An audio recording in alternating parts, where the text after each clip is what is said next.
BRUCAST is back, baby. Interested in is the simulation theory. Simon, are we living in a simulation?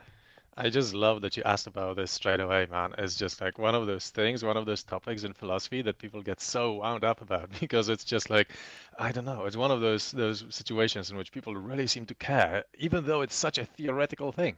So yeah, I think we live in a simulation. I think that I'm actually convinced by an excellent paper that's already a couple of decades old. That's kind of, I mean, we don't have a proof of it, but it kind of argues that it's super likely that we live in a simulation. Um, so basically, it was written by Nick Bostrom, and basically he argues that, and I think the title is just something like "Are we living in a simulation?" or something, or in computer simulation, something like this.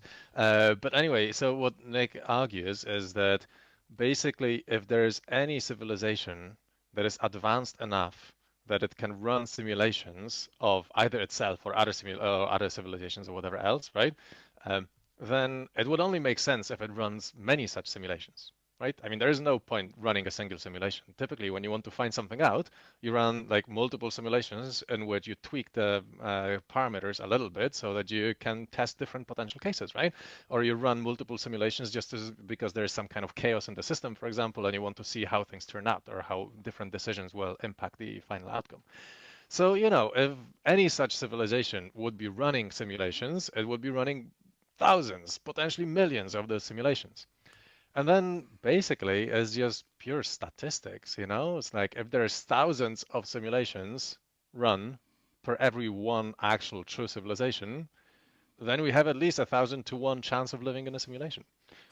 So, so that's basically the argument, right? The argument is that it's statistically more likely that you live in a simulation because there's just going to be thousands and thousands more simulations, probably millions more simulations than actual real worlds in the universe. So yeah, statistically, technically, it's more likely that we live in a simulation. And I'm kind of like, I don't know, am I convinced by this argument? It's hard to refute this sort of argument because it's really hard to tell, like, how would you prove that you don't live in a simulation? I mean, how would you prove that you live or don't live in a simulation? Well, I can. That's the problem because I live in a simulation, I kind of stuck by its rules, right? There's Yeah. nothing I can do.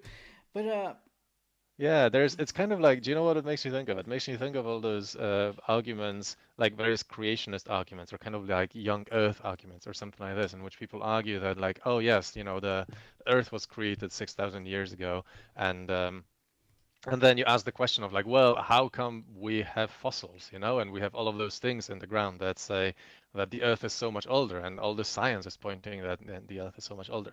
And the answer is something like, well, God has put it there so that to confuse us or whatever, to make it seem like it's older. And it's kind of like a simulation, right? It's kind of like it was prepared there, and like you try to figure out, is it a simulation or is it not a simulation? Is it real or has it been put in there? And you go like, well, technically anyone could have put it in there. Bertrand Russell, a great philosopher from the early 20th century, he had a really good retort to these sort of arguments, saying like, I don't think the Earth was created 6,000 years ago. I think Earth was created yesterday. And people go like, wait, I have memories of before yesterday. And he's just like, God put them there. damn. Actually, it was created yesterday. It's like, how can you prove it wasn't? Well, that's the point. You can't prove it, right? But it's just like one of those silly things. It's just like, yeah, doesn't matter in the end. Yeah, I don't think it matters Mm. because I mean we're stuck here. So just try to live your best life. The thing is like Yeah. how can a video game character prove that he's not part of a video game? He can't because he has been programmed to be part of the simulation. And it's like, how are you gonna, you as a two-dimensional being, how are you gonna prove the existence of the third dimension? Or you as a third dimension being, how are you gonna prove the fourth dimension? You just can't because it's just not part of your reality. So if there's something that it's so out of reach and so outside of your control, trying to have any influence over it is just insanity because there's nothing you can do about it. So Yeah, it's really weird. And it's like, have you seen because people started to float the ideas of using AIs right now to put them in games as NPCs, right? As non-player characters in games.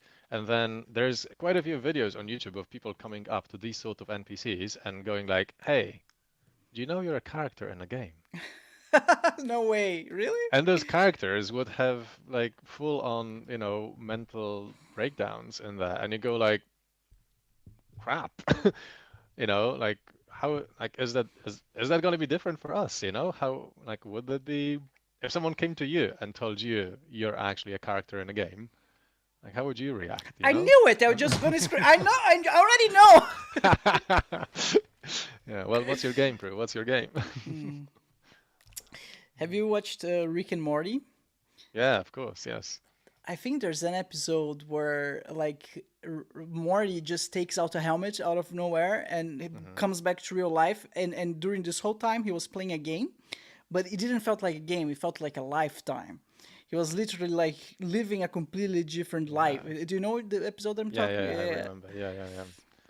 Yeah, I mean, it's a thing that's been kind of floated in philosophy and in science fiction for so long. I mean, think of the Matrix or something like that, right? There's this whole idea that we're living some sort of like lie, and right now we kind of present it as a computer simulation or something like that. But in the, I don't know, 12th or 15th century, people were talking about being deceived by evil demons or something like this. I mean, same difference, right? The point is you don't live your real life, you live some sort of fake life. But I think that, like I said, I don't think it matters in the end. And if you're like, so again, I'm a philosopher. I don't know how much your listeners would know about me by now, but I'm a philosopher. I worked in value theory, and right now I'm teaching data ethics, and I teach a lot about AI and this sort of things. But I have a background in general philosophy as well, and one of the most interesting things I was always really interested in is all of those kind of thought experiments and very science fictiony ideas about how, like, metaphysics of the world and things to do with things such as determinism and indeterminism. So the idea is, is absolutely everything in the world predetermined, like in a game or like in a simulation or something like that, right? Are we living in a world in which there are only laws of physics? There is no actual like free will. You cannot actually change anything, right? It's just things are playing out like a game or like a deck of cards or something. Um, and then people get really fatalistic about this because they go like, well, it seems from what we know about physics that everything is following certain laws, right? We think that our minds are just our brains. Our brains are just physics, physical objects, right? They are subject to exactly the same laws. So why isn't absolutely everything that you ever do in your life completely predetermined? And what does it tell you about things such as, well, if you do something really evil and you're taken to court for it, do you just go like, not my fault, it was predetermined, right? Well, it kind of raises all sorts of questions, and people get really uncomfortable about this. But there's a great argument, I think, by Daniel Dennett, I think. He kind of came up with this theory of compatibilism. And the idea is that we can somehow square the fact that the world is largely deterministic with the fact that we still have a free will and we still get to choose the sort of things we do ourselves. And it's basically something like, um, if like determinism doesn't negate the fact that our subjective experience is that we make our own choices, right? We decide what we're going to do today. Even if it is actually like physically determined or something like that, to us, it's subjectively, it still feels like we are making the choice, right? And then when you think about free will, the way we understand it really is like the way we conceptualize free will is in terms of this kind of ability to weigh options, to deliberate, make choices based on what we want, what we desire, what we think is best, what our values are, what our beliefs are, and that sort of stuff. And we still have this, subjective experience of doing all of those things. So as long as we are not really coerced by anyone to kind of act against our will somehow, well, we would still act in accordance to free will, even though the world is fully deterministic. So in the same vein, I think that like even if you live in a simulation, which is kind of pre-programmed by someone, and it kind of has the same vein, right? It's like everything is already predetermined somehow. It kind of doesn't matter because you still like in your subjective experience, you still make the choices you make. You still like decide to do certain things rather than others. And it's like I think that at the end of the day, it's kind of funny because a lot of the time, philosophy is presented as this blue sky research thing that has no relevance to everyday life.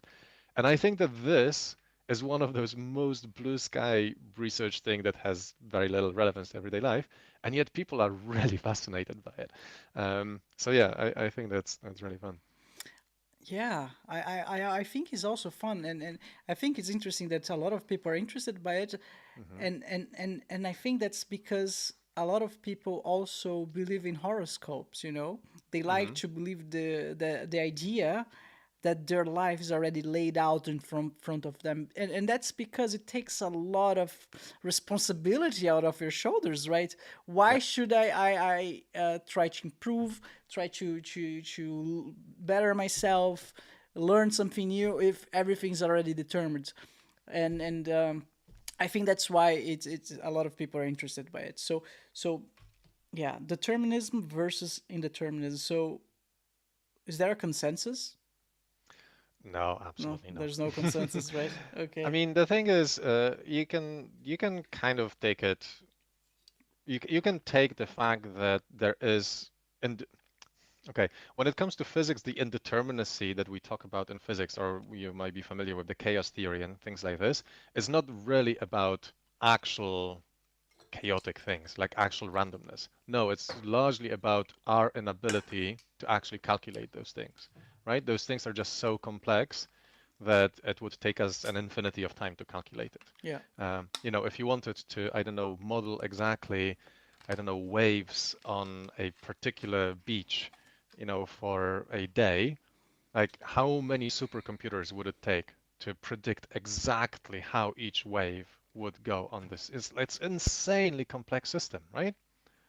But Like all of those water molecules and everything. But at the same time, it's completely deterministic, right? There's no magic in it. It's just molecules crashing against other molecules. It's just so complex that we find it really like impossible to predict. And I think that when it comes to horoscopes and things like that as well, it's like a bit of that. It's just that life in general seems so complex to us that we just find it so difficult to bring order into this chaos ourselves to make it because when things are predictable, they feel safe. When things are predictable, we kind of know what's what and we know where we stand and we know what to expect and stuff like that. And it's very easy to not feel like that because the world is pretty chaotic. The world is super complex. And I mean, especially nowadays, it seems like the world is in complete upheaval again. So then, if we can have something that gives us this impression that there's order to this chaos, then people go for it, right? People want to feel like they have control. And that's, I think, like one of the reasons why horoscopes and these sort of things are so popular because they make people feel like they have some sort of control.